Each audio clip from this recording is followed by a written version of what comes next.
transistors. Okay, hold up. First and foremost, the show hasn't even started yet. I just transitioned over, and did I see a Trillium can? No, the hell are you talking about? You did see a trillium. So it's funny because today's conversation actually will kind of center around that like visibility and that type of marketing because Trillium can is just very identifiable. You poured your beer for less than a second, and it was easy. Oh, that's a Trillium. So that's very funny. I'm gonna let you get into what you were drinking in a second, but welcome everybody to the Alternative Blacks Podcast Live Edition. This is the edition you've been getting for the majority of the year because I've been on some other shit. But thank you for And joining like us. also. Exactly. So thank you for joining us today. We always enjoy having an audience, whether you're listening live or you're tuning in at a different point. We do appreciate the support. Today's episode is going to be centered around the changing face of the craft beer consumer. My name is Tyler Washington, and as always, I am joined by my wonderful, fantastic friend of a guest, friend of a host. Oh my God, I called you a guest. Wow, fuck you. You've been demoted. Wow. Well, yeah, I mean, this is the Average Blacks podcast, which I'm against. But we also host the Alternative Blacks podcast. Yes. So, Chris, I am always joined by Chris Kissinger. I'm sorry to hear about the passing of your family member at 100. He did wonderful things during the Cold War in terms of coverage of the Cold War. So, RIP to Henry. I was so confused. I was like, I know that I'm never on social media about anything, but like, did I miss something? You're telling me you're not related to him? No relation. Uncle Ruckus, Uncle Henry, no relation. Uncle Henry, no relation. But let's get into today's show. What are you drinking? Well, as you somehow notice, it's got to be. Was it just the art? It's the art. Yeah, 100% the art. Definitely. Well, it's funny because this also caught my eye. I'm drinking a Trillium Scaled IPA, 7% alcohol. Yeah, I That's don't know if pretty. that's their like flagship IPA, but I know they regularly have that. Yeah. I just happened to walk into the place I go before all of these lives, and they have it now. So Trillium is out in the wild. So I have this guy here, and it's delicious, of course. But it's funny that you mentioned, just barely seeing it and just going right away with the recognition because that's kind of how I found it because I was just kind of walking through the fruit, like in the cooler area, and never had Trillium before. Oh, this And this place. I was about to say you have had Trillium before. no, I've had Trillium, but this place never had Trillium before. And they had it on draft for crowlers and growler fills before, but not in cans. And it was literally like as soon as I saw this can, I was like, "Is that Trillium?" Right. You just like you said, it's just something very iconic Yeah, about the style. it's like the cross stitching or something. Like the it reminds me of like old children's books. It's just very detailed. Yeah, it does. It's like a detailed sketch. You know Yeah, what I mean? Like it feels like a sketchbook. and it's very minimalist. So like Mm. in a sea of bold colors and flashy graphics, sometimes this is the easiest thing to like notice on the shelf is like a sketchbook. Yeah, well, it's funny because I feel like I'm me, so I gravitate more towards like the minimalist can art anyway. Like I love Lamp. I love Finback's labels, Oh yeah, that's true. and they do have color to them, but they're not too crazy, and it's just something that's very sleek. I like the sleekness of it. Every single one of Dancing Gnomes can arts and just their whole aesthetic, That's perfect. fantastic. Yeah. So this kind of fits right in with that very nicely. So, but what would you rate it? yeah, but I would go for this is a 4.5 off the top, Okay. but as you keep drinking it, it could go higher.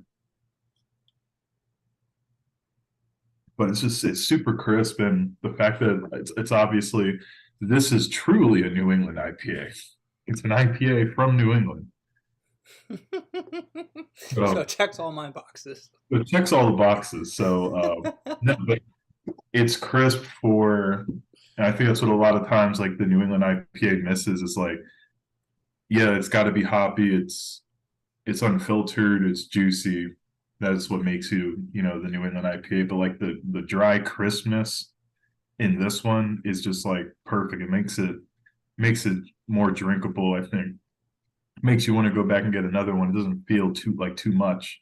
Sometimes I feel like people that just need to go into the hazy or the New England style, they just juice bomb it, and then it's too much. So thoroughly enjoy this right now. Yeah, no, And it's going up to a 4.75. they do some wonderful things.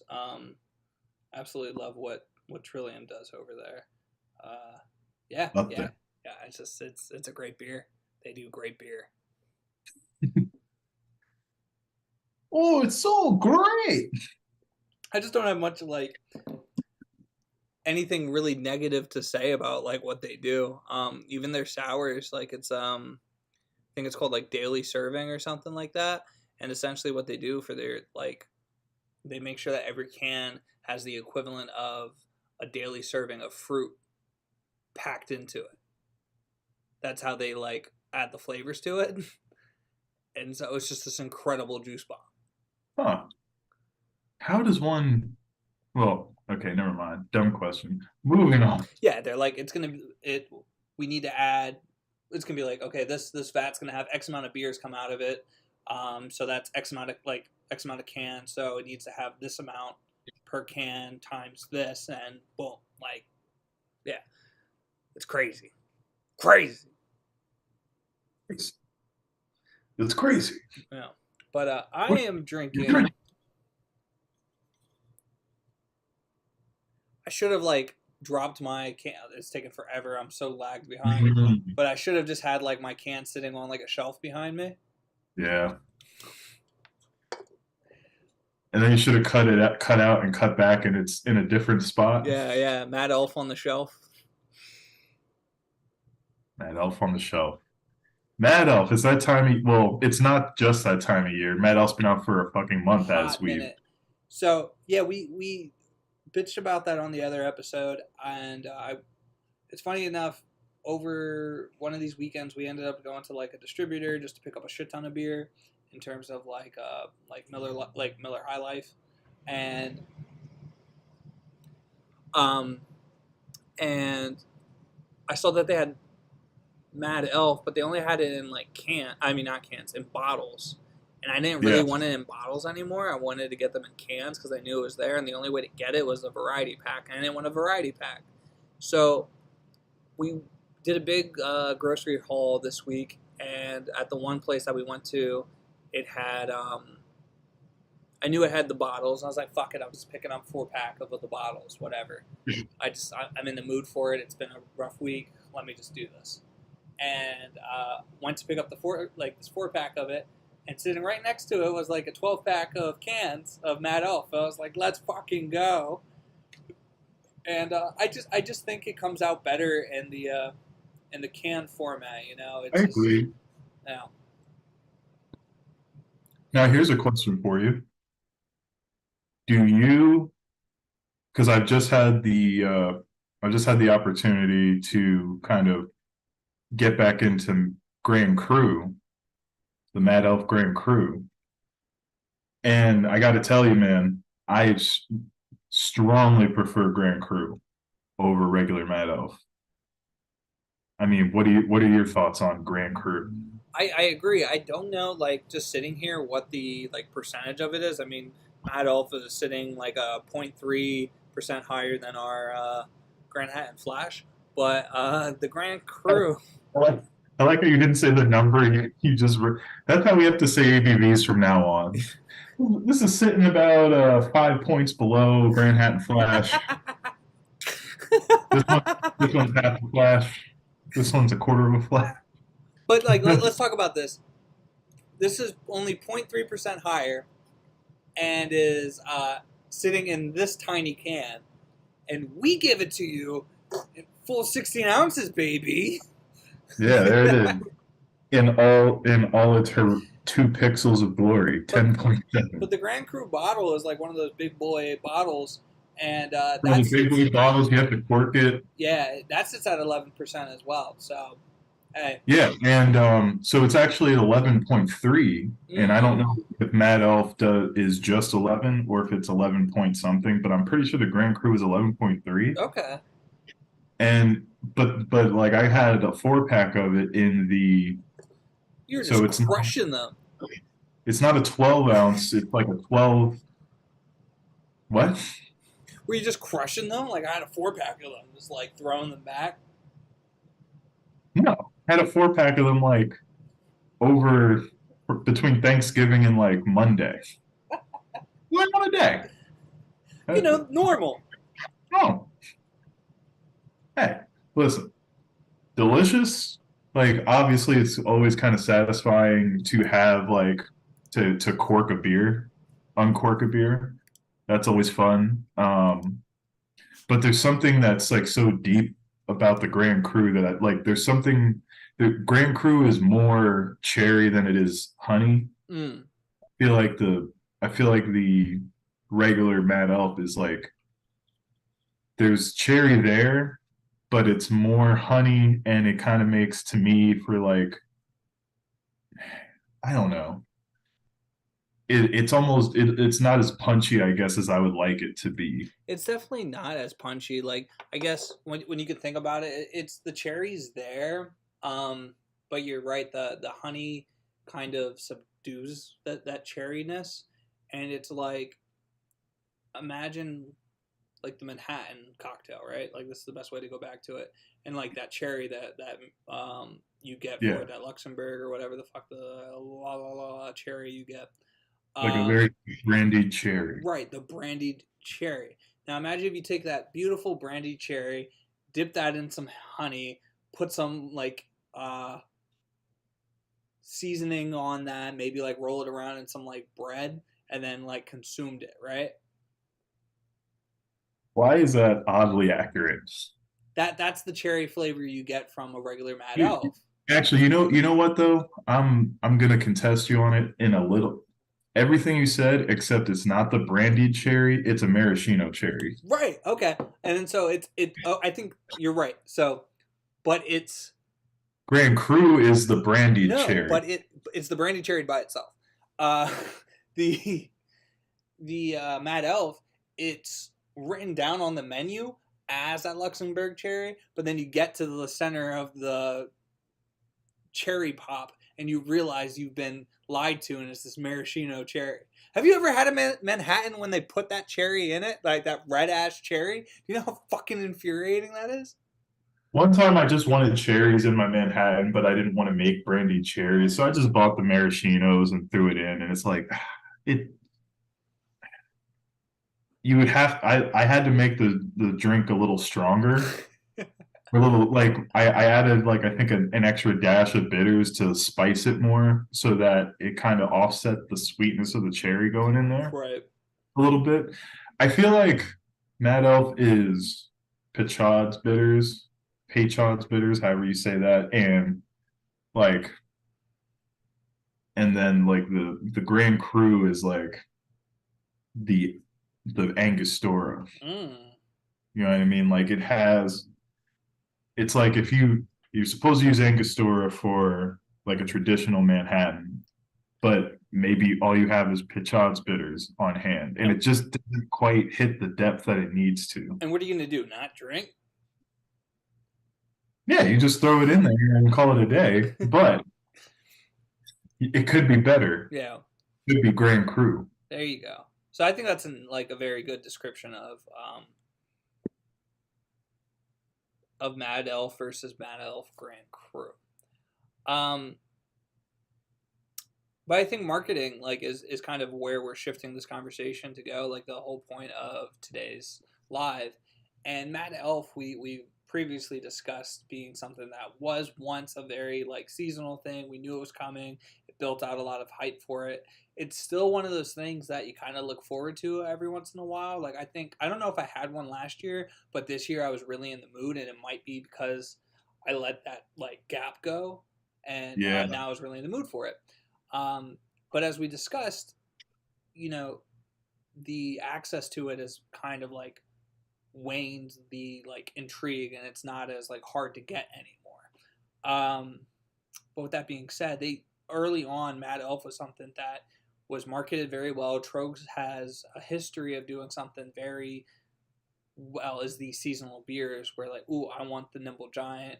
Ooh, I want Nugget Nectar. Ooh, I want Matt Elf. And they do that very well because they have really good beers alone, standing as flagship beers. But then they do these seasonal beers very well. And they also do a really good job with their marketing because I think, through the ages of their change in labels, they've always had a very unique style, and it was still always very approachable. yeah, And it seemed to be a very fluid look to it, right? I wouldn't look at Trogue's branding and say, oh, that's very masculine, or oh, that's very feminine. I just like it's very unique. Um, and I saw this article today as I was preparing to do the show with you and like trying to figure out what could we talk about. And it talked about how women are kind of shaping craft beer, and specifically, as they begin to become a larger number and kind of overtake men in the consumption of craft beer and alcohol in general. But then it's also how do you start marketing to women, or how do you include them in the marketing strategies that are out there, and kind of making sure that you don't pander one way or the other. And so the reason why, before we get into any other details and any of the discussion points that I have for today's episode, the reason why I thought this was really interesting is it took me back to our first episode of the Alternative Blacks podcast when we sent out to go to Mary's Six Pack and More to find a black beer. And as we walked mm, down the aisles, we found beers that spoke to us, especially in terms of spoke to black culture. But as we continued to dive into the research and to be like, oh, who owns this brewery? Who owns this brewery? We found that people sitting behind those breweries happen to be white men, white men, white men, white men, white men, white men. Only to then later find out that day that only like less than 1% of that time of craft breweries were owned by black individuals. Um, and so it takes the conversation into that realm. When you start marketing towards somebody, what does that look like in terms of, are you kind of appropriating in a way? Are you making these feminine drinks but don't have like actual like representation? Like what does that look like? And I think that's the main point of today's conversation before we get into any of the talking points I had. I just wanted to like get your take on what I have to say and your take on what you read of the article. So I know I didn't read the whole thing in depth, but I just want to kind of see what you thought. yeah, agreed. Just taking a quick look. Yeah,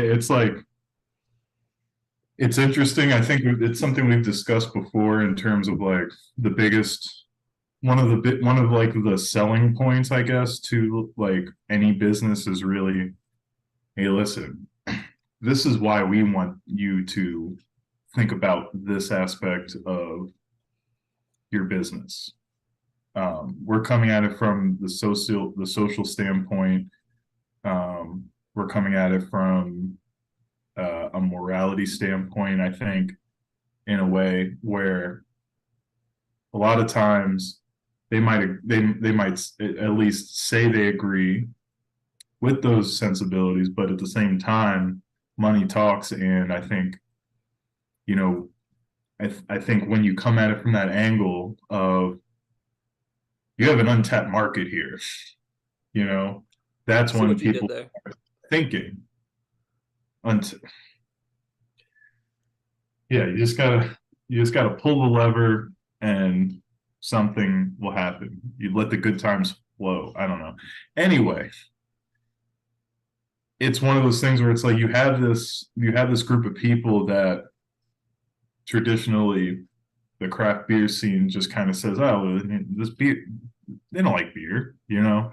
These people don't like beer. This group doesn't like beer. They're into other things, you know?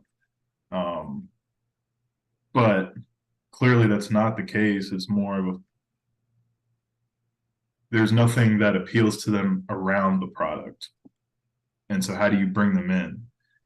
Um, and how do you recognize that they're out there? How do you bring them in?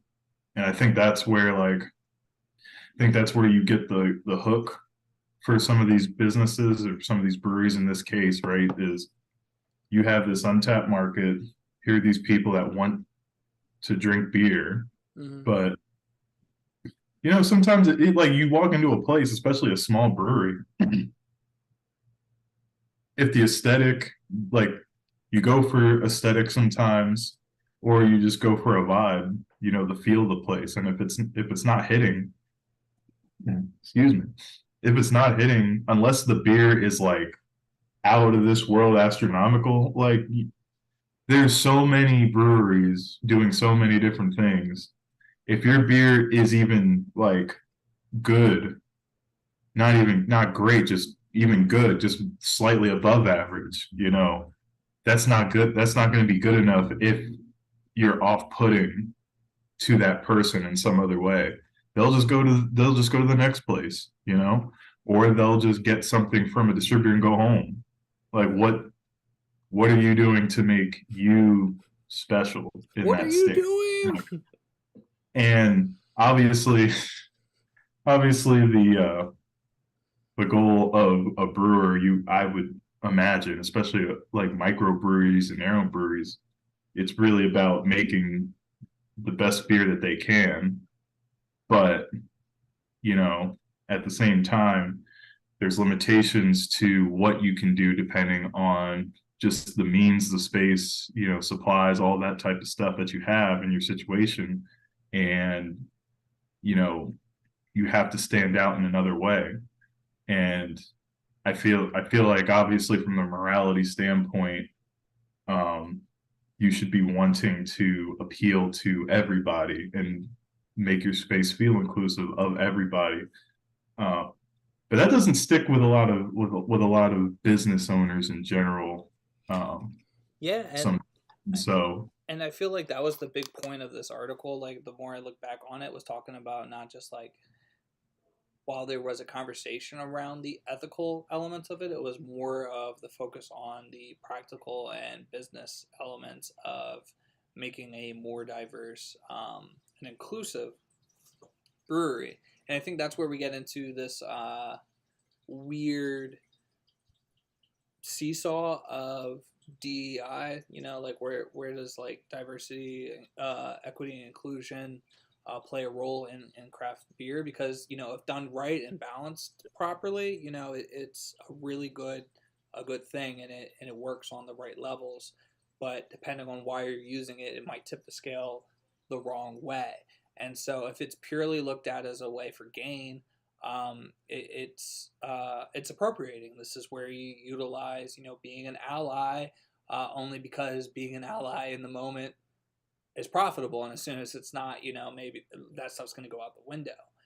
yeah, um, and I think it's also how do we talk about these things, because this article coming out of BBC about this Brooklyn brewery, it's very interesting because the fact remains they're talking about, yeah, here are feminine beers that are lighter, fruit notes forward, but then like you continue to read further into it, and they talk about, and this also appeals to some men who don't find the current beer offerings approachable, or aren't what they like, and so it also opens up this market. And I think that's why I really was fixated on Trogs earlier, not just because I'm consuming it, but when I'm going back to the branding and talking about it not really having that type of identity of being like very masculine or being very feminine, and just being like very, just kind of approachable. And I think yeah, that's been the core of what we hope to do eventually, is how do we create beers that are, one, approachable by all, but two, kind of hyper fixated on the area that we are serving, you know? So like, what is the culture that we are around, and how do we serve that the best? Not in the like, oh well, bearded white guys and flannels and like and like the hipster old adage, you know? Not that guy, but how do we like approach everybody the best way, I guess is what I'm trying to say. I think that's where it really what it really comes down to for me, because I think the more we focus on a specific thing, depending on how it's being targeted, could really backfire. So what makes Yeah. Barrel and Flow a really positive experience and a really empowering experience is, I think, the right people are behind it. But can you imagine if Sam Adams were like the people, or Sierra Nevada were the people to start that like trend where it's, oh, we're gonna do a black beer festival. Yeah. Yeah. You're right. It definitely, you definitely need to have the right people kind of leading the charge on this, right? People from that community in question, and people that are tapped into what people want at the end of the day. Because like, there's this talk of marketing and, oh, women want to go to this, but at the same time, like, that's not always 100% accurate. And I think it would be getting into that pandering realm to just say, and really like an ignorant realm to go, all right, we got all these fruity new fruit forward beers here. All right, we're doing it for the women now. You know what I mean? Like, that's so ridiculous. Like, you brew the beer you want, but you should have a variety, right? A variety for everyone. If you just put that effort that you put into like the IPA you make into any other beer, and just keep that variety, always have something available for everybody in terms of like a flavor profile. I feel like then, as far as the product's concerned, you covered your bases there. Like, it should be just that right there. Boom. Have variety based on, what the ideas that you have, your creativity. Don't try to pander in a direction, or just, we want to go fruit forward here for the ladies. Like, it's weird. Yeah. So this was like the fifth bullet point of questions for today's conversation, actually, is balancing inclusivity without stereotyping. How can beer companies create an inclusive environment without falling into the trap of stereotyping or patronizing specific demographics? And before we get into it, actually, so I love AI, right? I love ChatGPT. It helps a lot with just moving my like creative process forward. There is something I wanted to address before going into any of the real big talking points tonight, and it's the we're talking about a very interesting like lens here. We're talking about, one, we're talking about women in craft beer, so it's already a spot that we necessarily don't have a perspective on, Yeah. because the obvious reasons, right? Oh, However, the majority of this article, from what I've skimmed, it did seem to put these two white women at the forefront of this conversation, and that in itself is dangerous, from a lot of different angles. While they wanted to include the conversation with LGBTQ plus and with other minority groups, I just thought it's hard, if the next step from bearded white men is white women, that's mhm. like, how much of like a progress forward is it? And it kind of just reminds me then of just history, which is another bullet point on this conversation. It's like, how has the craft beer industry historically overlooked and excluded certain demographics, and how does that like move forward? And if we're looking at history when we talk about voting rights, and we're talking about, you know, if we're just getting women to vote, but we're still having all of these hurdles for like black people to vote still as well. It's just there are a lot of like correlations in my mind as well. Yeah. So yeah, there's a lot to talk about that I'm gonna give you a chance to talk because I just ranted for a while. Fucking Mad Elf. Fucking Mad Elf, the conversation fuel, rant fuel. I guess like, do you want to just hit these bullet points one by one, or are these just kind of like open for discussion? Like, how do you want to? Nah, let's power through them one by one. So, craft beer industry evolution. How has the craft beer industry historically overlooked or excluded certain demographics, particularly women, and what pivotal changes are being witnessed today? So you can start. Sure. Well, I think we've kind of alluded to like the overlooking aspect of it in terms of like, here's the space and this is what the demographic was. You know, you think middle-aged white men, and we always talk about being not being necessarily exclusive, but also not being inclusive. Right. And so, kind of quite literally, in the most literal sense of overlooking other people, in that sense, it's most of it's like, we're gonna do what we like to do, and because there's so little representation of other groups, it all ends up being the same type of shit. And I think I saw Harry even put in here about like the whole like the industrial feel of every like 99% breweries these days.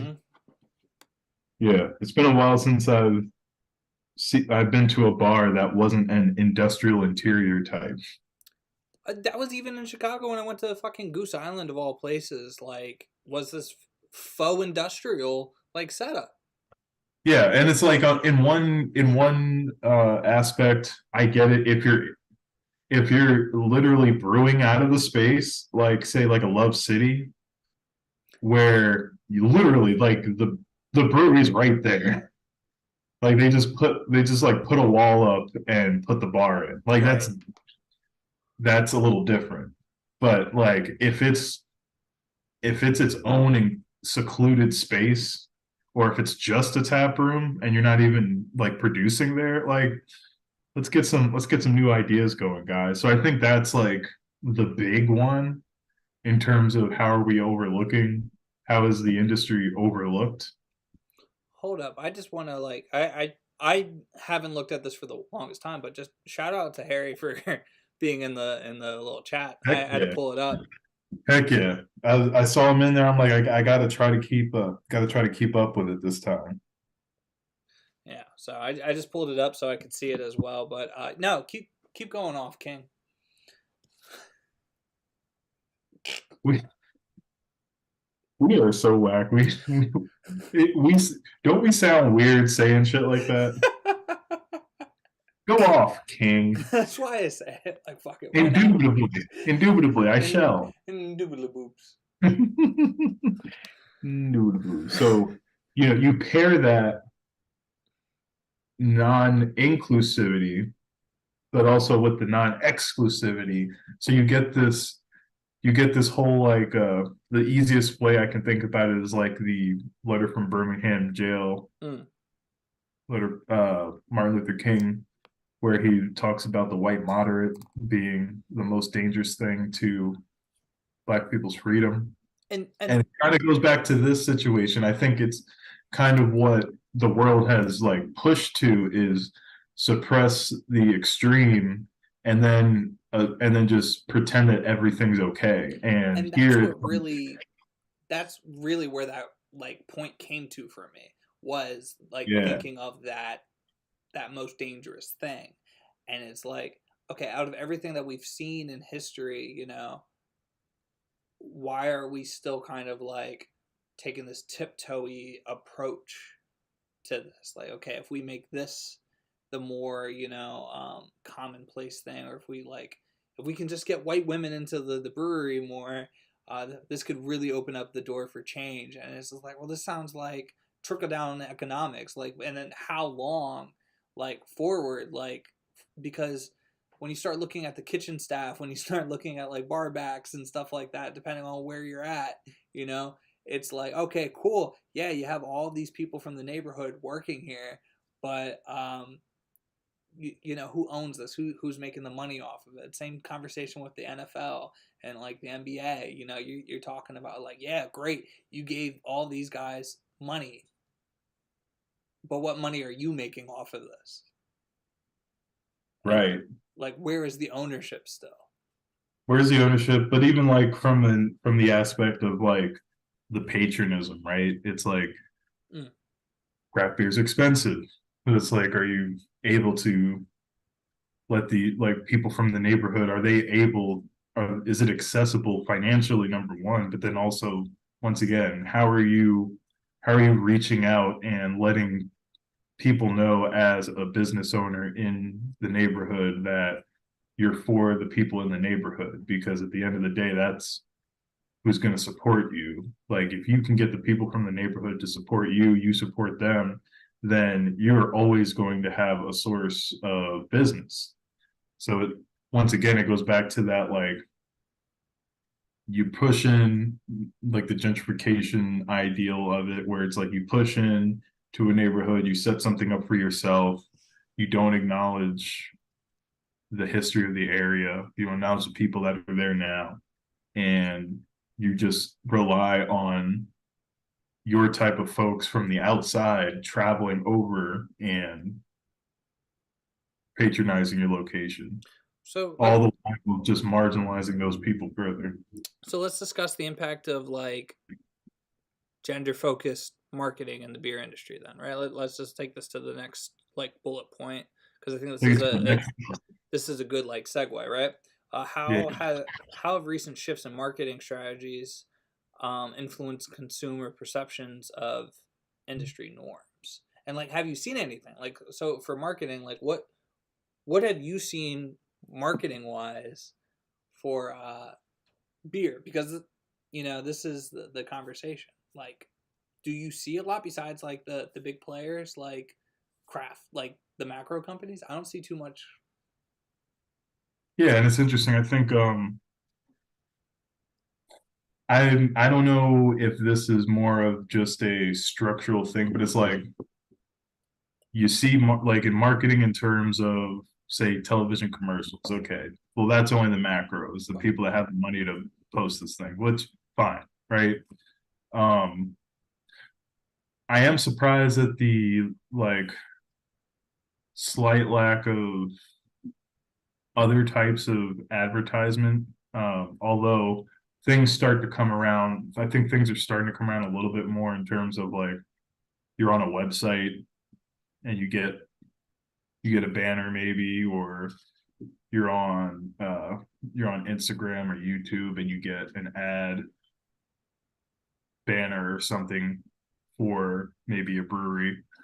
I've seen that a few times actually, but overall, it's, you really have to sit and think hard about it. And it's like, unless you're actively seeking out places or you're in the know, it's hard to find new places generally, I think. Um, how many, and I know it's maybe hard for us because we are always actively seeking those out, but it's like, how often do you like hear of a brewery because the brewery was active in getting their name out there outside of just like the people in the beer industry already, like actually actively trying to be visible to everyone, I guess. Yeah, You don't see it. and that's the big part for me. It's like, sometimes you see it, but you really have to have like your eye for it, like eye out for it. Social media is the cheapest way of doing it. But the opportunities that exist are still very interesting to me, because what I notice when driving around, especially, is just like, oh, there's the Miller has a sign, like maybe Yingling has a sign, but like Definitely. those are the very interesting things to me. It's just like, even if it's like a guerrilla tactic and you like have to print out a bunch of stuff and like just post them up somewhere, I think like that could actually serve to be very beneficial for a lot of breweries. But this is us talking about like from a traveling perspective, which everybody travels. Everybody So travels. yeah, I kind of wonder though, like once again, it's like I think we both noticed that if you're talking about say like billboards, TV commercials, video ads, even which at this point those are TV commercials as well, Hmm. just adapted to an app on your phone. But those types of production things and billboard ads are very old school ways of delivering Yeah. advertisement. And I wonder if maybe it's that aspect of it. Because this is definitely an area that I'm not as Well, like well versed in tactics as you are. so I guess like what I notice is like I follow very specific content and have a variety of like different channels for like Instagram. I have like 7 different Instagram accounts that I can log into at any given time. A couple of them being beer. And the ones that are beer, I don't find that I get like these very specific, craft beer ads delivered to me. I don't feel like the targeted marketing on that has been hit very hard for me as a consumer. Um, and Yeah. sometimes I get why, but I also don't get why. Um, and I think for me, we've talked about how do you get people to come into where you're at, and like especially within a community, and it's not expecting them, oh well, if you build it they will come. This isn't Field of Dreams. You really have to meet people where they're at. So the reason why I was harping on like everybody travels, right? Everybody has to get from point A to point B. We've very much hit a point where it's no longer the woman stays at home, and like you have to get into her like her whatever magazine she's reading or whatever soap she's watching, right? We've moved beyond that type of element. But everybody travels in one way or another. So that's an easy way to do it. So you think about it from buses, you think about it from like mass transport. That's a very easy way to get people's attention. But then I also think about it in terms of, fine, you want to start like being more inclusive to women. There's a couple of other spots, or if you want to be in a more inclusive conversation, want to be more inclusive to a quote unquote softer lifestyle, maybe would be another way that I can see people starting to frame this conversation. Um, you know, let's figure out how we're gonna start hitting up nail salons, how we're gonna do us uh, regular like hair salons and stuff like that too, right? One of my favorite things about going to certain not breweries, certain barbershops is that they offer me beer, right?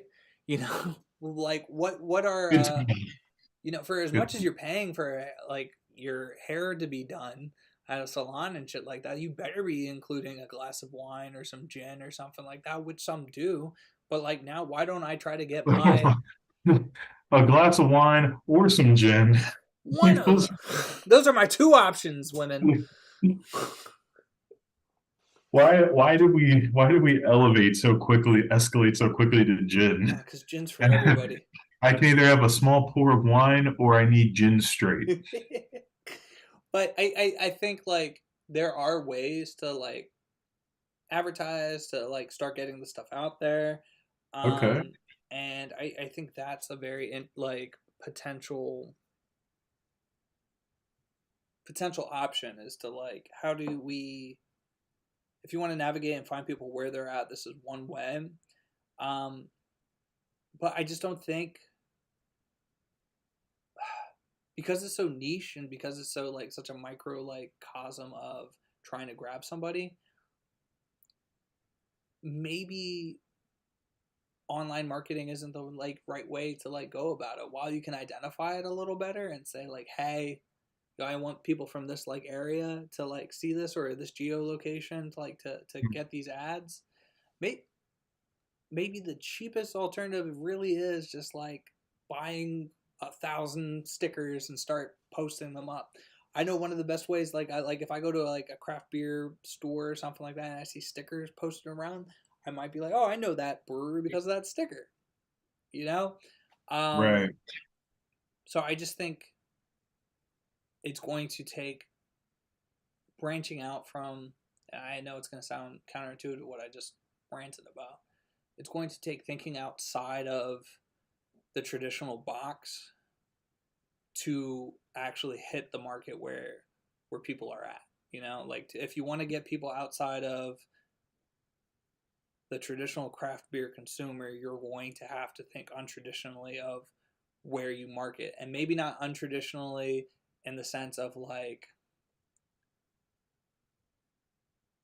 untraditionally in the sense of current tactics. You can't necessarily approach the way that other craft breweries are approaching getting people in.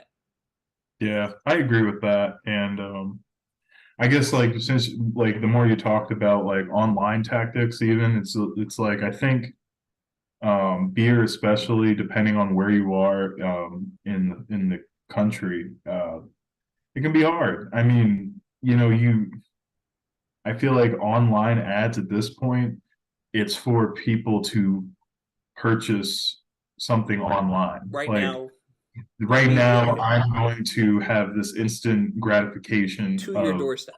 yeah. So like if you're not offering that, like uh, come to this brewery. Oh yeah, cool, oh cool. There's a brewery opening up. All right. And then, oh Oh, wait, to what was be that fair, thing that was gonna happen? You know? to be fair, the stuff that I do see craft beer wise that is sent to me as an advertisement is for that type of stuff. Is for the Brew Dogs Advent calendar. Okay. Yeah. So stuff that's like purchase online. Yeah, so like, or it's like here's Miller High Life's like swag.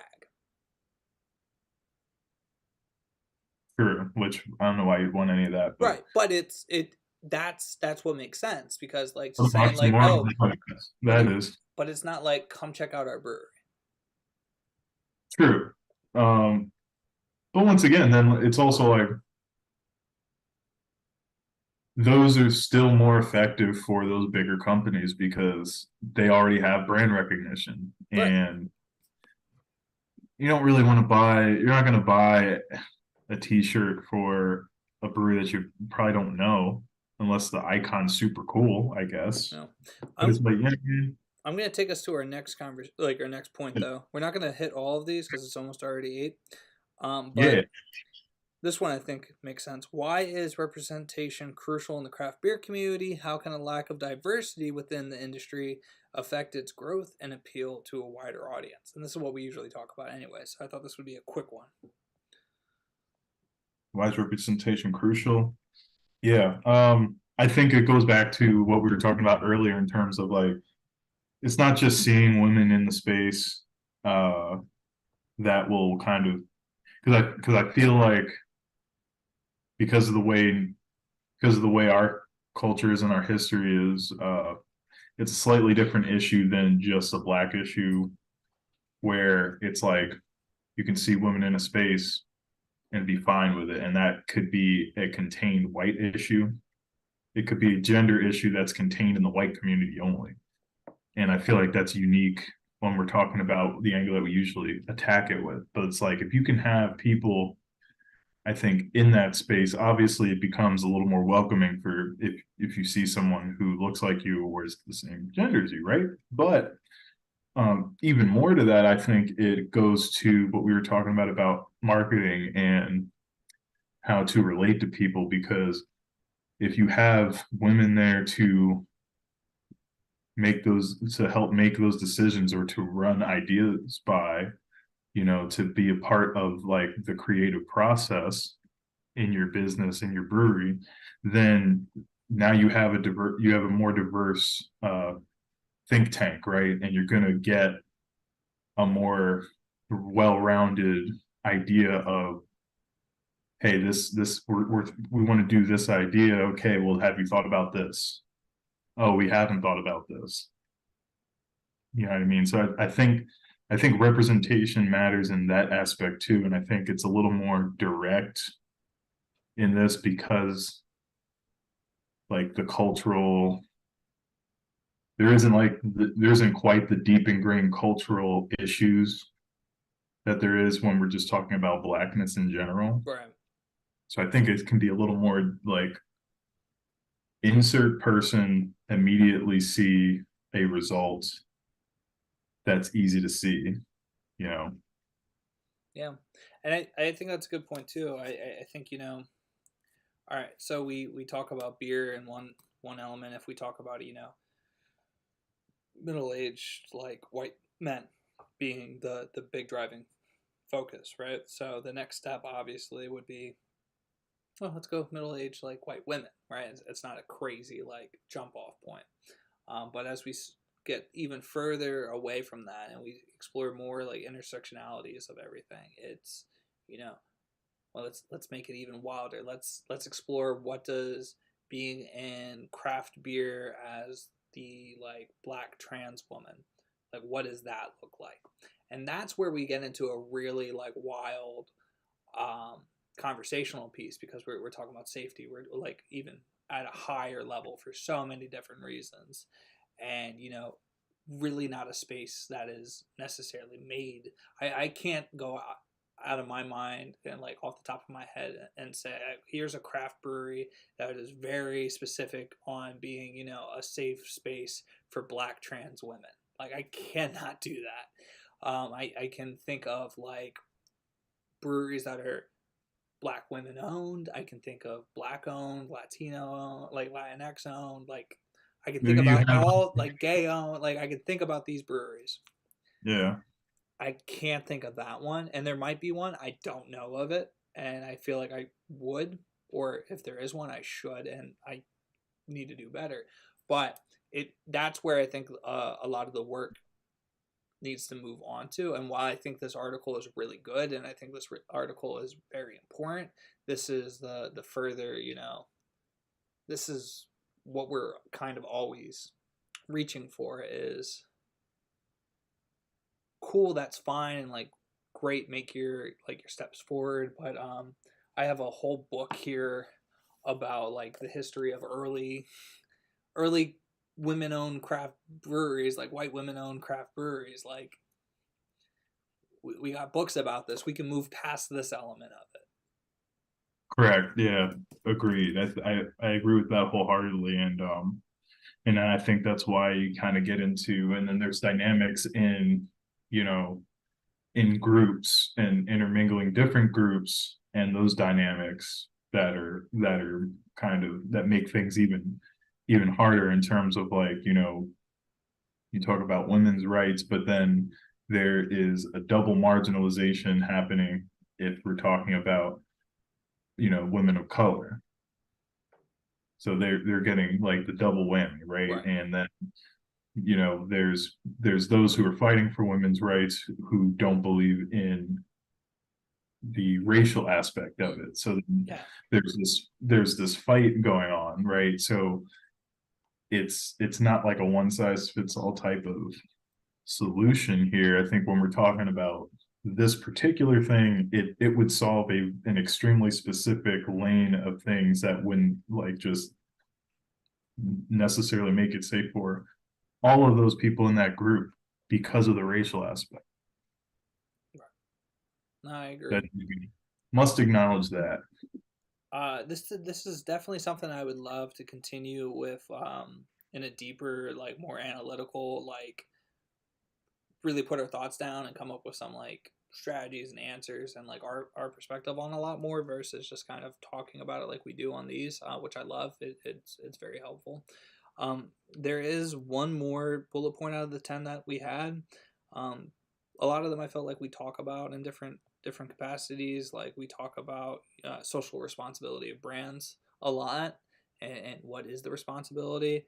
Um, and this next point and final point, really, I think for tonight, we also talk about, but I think it's always worth getting back into, and it's the power of consumer choice. How does increasing purchasing power and influence, this is how this is phrased, of women and other underrepresented groups shape the beer market? what role do consumers play in driving industry change? And my philosophy behind this for most elements is, Tired Hands goes out and does something fucking stupid, me as a person, what really is going to happen if I say I'm not buying it anymore, right? Same with the Oh, like, and then there's all the other elements of it too. It's just like who else is truly affected and who's going to be hurt by like a kind of strike against this, right? It's not going to yeah. be the boss; it's going to be the underlings, right? Um, and so there's that element of it too. But then I do have to go back and I have to think about like historical moments, like what was happening in Tulsa, right, with like Black Wall Street, and when you recognize what type of buying power you truly do have, especially like if this article is true with what it says, as we have women in a place that are going to be the largest demographic of consumers. There is a buying power there, and what can you actually say if you really can get everybody to buy into, okay, we're not doing this, or we're going to go over here? What does that buying power look like, and how dangerous can that actually be? Yeah. In a positive way. When I say dangerous, like we're talking about John Lewis and Good Trouble, like how can we get into good trouble with this power? And I think that's really where you see like the Black Brewers Association like moving to like towards, right? How dangerous can we be with this many voices and this much influence? So I think this is why Barrel and Flow is a very powerful movement. I think this is where Pink Boots has a very impactful movement going forward too.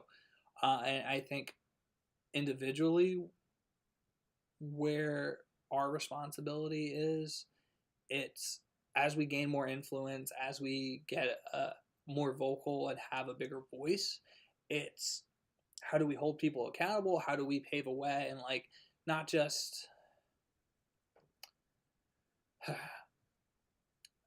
this is where I come into like a little bit of a question, issue or dilemma. I don't want to do the work for people, but I also don't want to like complain without having a solution. And so I that's agree. I agree with that.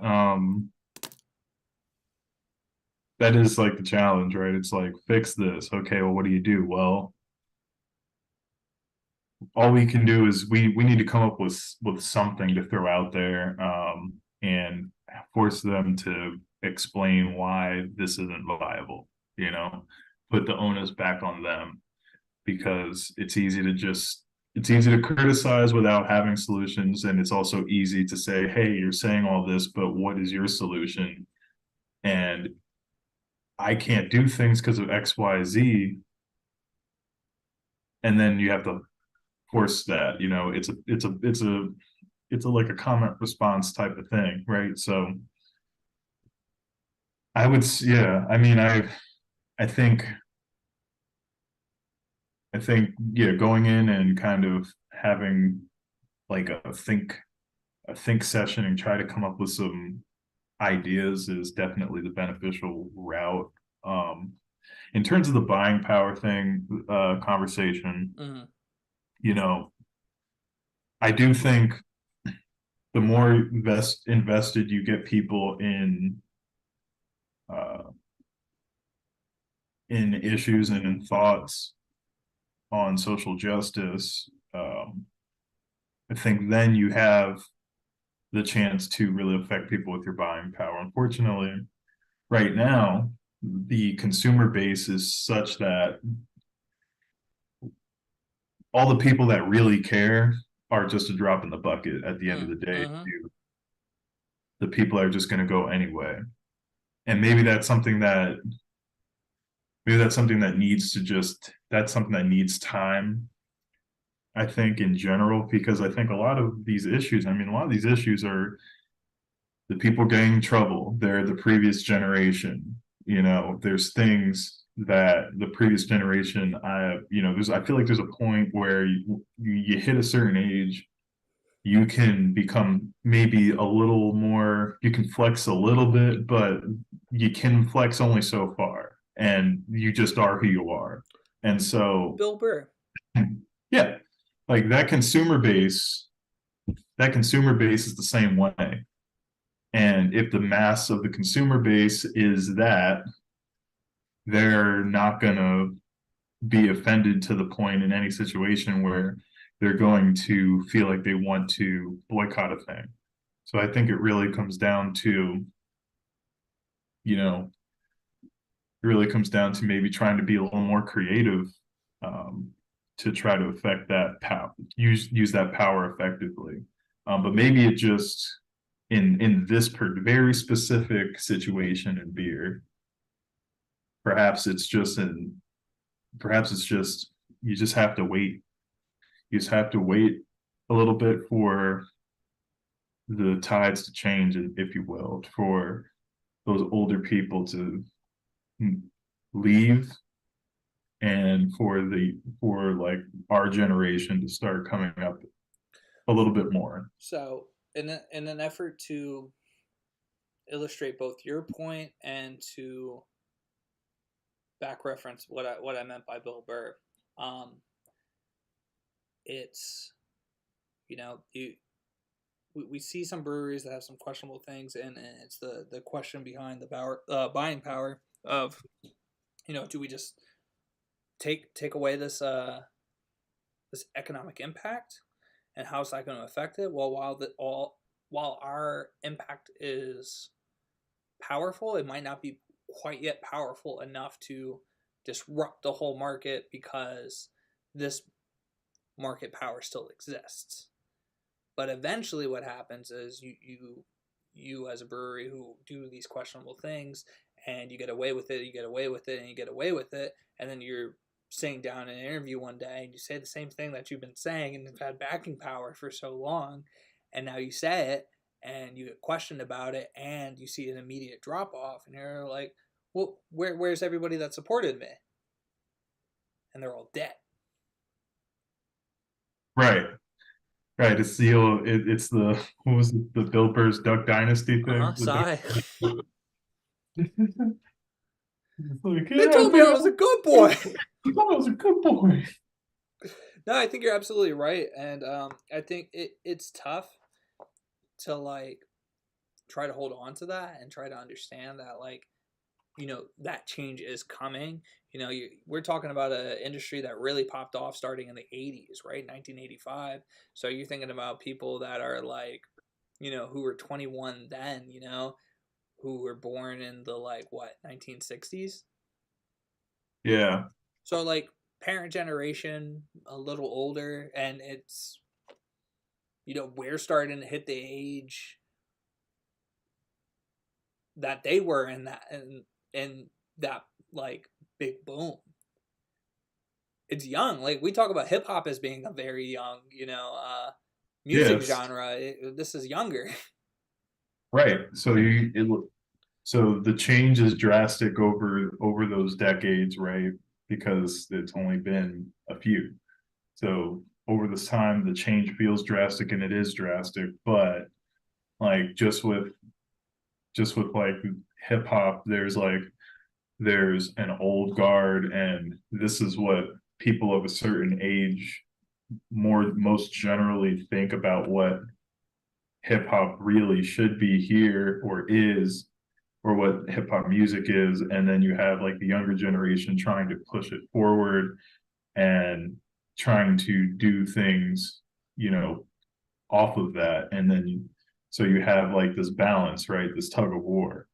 Um, and eventually, eventually the older guard starts to either acquiesce a little bit and be like, you know what, there's value in some of the things that the newer sound has, while still being able to criticize it properly. But to make that analogy to like say the craft beer space, it's like, you know,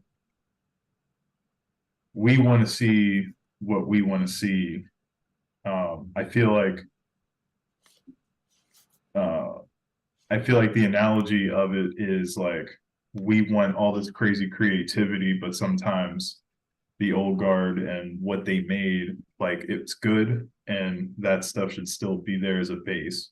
But in no way should we be beholden to just keep replicating what they did, and or in the business aspect of hip hop especially, get preyed on like those artists did back then, and the amount of money that they lost out on back then. Like we shouldn't perpetuate those same actions as, moving forward. We should be able to have, as consumers and then as independent people coming into the space, have more agency to create the art that is the beer in this case, and create the lane for those people that isn't there yet, and we shouldn't be ostracized for it and pushed out or say, you're doing a little too much, or I don't understand it. It's like, well, this isn't for you to understand.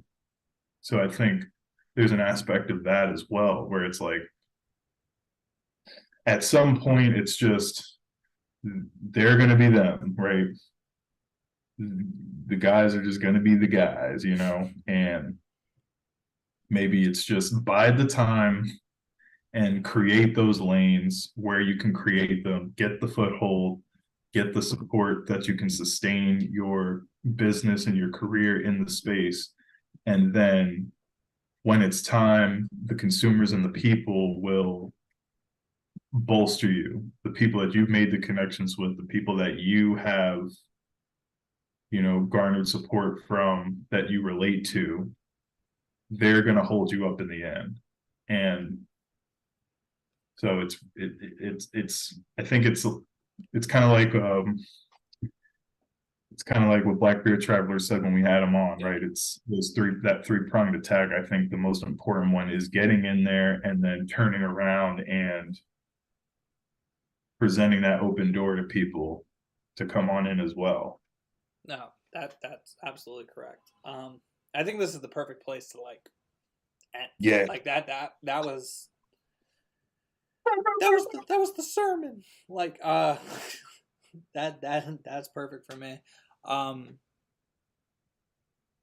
It's an ongoing conversation. It's a very important conversation. I think that's why, I had like 3 different articles up. I started reading this one, and this was the one that really was just like, it hits everything that we always preach on and what we talk about. And this is like definitely a step forward. It was very interesting because usually it's like a VinePair article or something like that, or like something very regional. And this was BBC. I guess that's regional, but that is like all like consuming to me. That is a global like power. Yeah. Especially since it was a BBC article talking about Brooklyn, right? And so I thought that was a very, I think it was just the conversation that we needed to have. I think it definitely sparked some very specific things in my mind. I picked up a book today. It's like a cookbook, drink book. It's about like ways to celebrate on Juneteenth. So it's food to make, drinks to make to celebrate Juneteenth. And I think that's a very interesting concept, and it's something that I really want to like learn more about and see what flavors are discussed about in that. Because when we talk about our brewery and we talk about what kind of beer we want to make, we want to explore like what is Black flavor, especially how does that translate from like food and culture to a craft beer. And I was going to say, since you're talking about that, have you seen High on the Hog on Netflix? Yeah, I've seen a couple of episodes. You told me it's episodes, right? Yeah, they're episodes. They just came with a new season of it. Yeah, I'm gonna have to get back into it. I need to get Netflix again, so I have to talk to my mom about that actually, because Netflix is being a bitch. But no, like I digress. I was going on another rant that I didn't need to. Thank you as always for having this conversation with me. I'm gonna hold you after we end this to talk about a few other things kind of related. But for everyone that was in the chat, especially Harry, thank you so much for tuning in. Make sure you share this, like this, subscribe. We're here every other Thursday to talk about whatever the fuck we want, because that's part of this platform. But we should be getting back into some more regular episodes. I've probably coming up on having more freedom and more time for some stuff, so it's gonna be good to get back into this type of environment. But until next time, Peace. peace.